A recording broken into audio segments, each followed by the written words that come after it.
KTN. The Controller of Budget now wants the Public Finance Management Act of 2012 amended to compel the National Treasury to establish and maintain a public debt registry to ensure prudent and transparent management of public debt.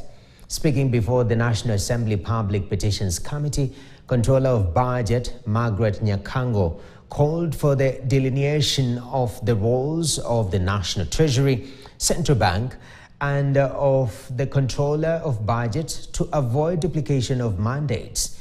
Ian Keitani reports.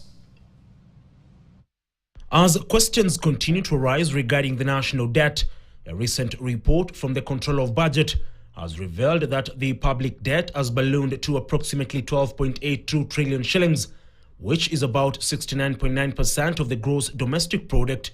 This is a lobby group, Bunge Mashinani, has called on the National Assembly to take a decisive step and effect a 24-month debt freeze as a legislative measure to correct what they term a debt mess.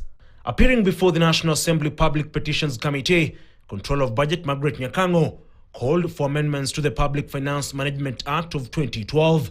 She proposes a statutory reconciliation requiring registry figures to be reconciled against actual debt servicing expenditure.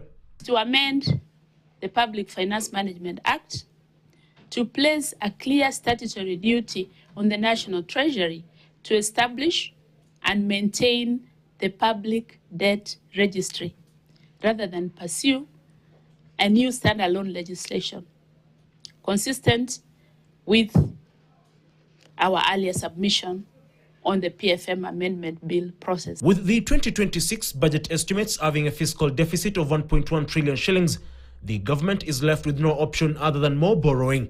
Due to this, the Controller of Budget has fully backed the proposal to strengthen oversight and management of public debt contracts. We recommend that the 4 monthly budget implementation review reports under Article 2284 be formally designated as a standing input to parliamentary debt oversight, alongside what the National Treasury and CBK report. Nyakango has called for close collaboration between the government and civil society organizations regarding budget implementation.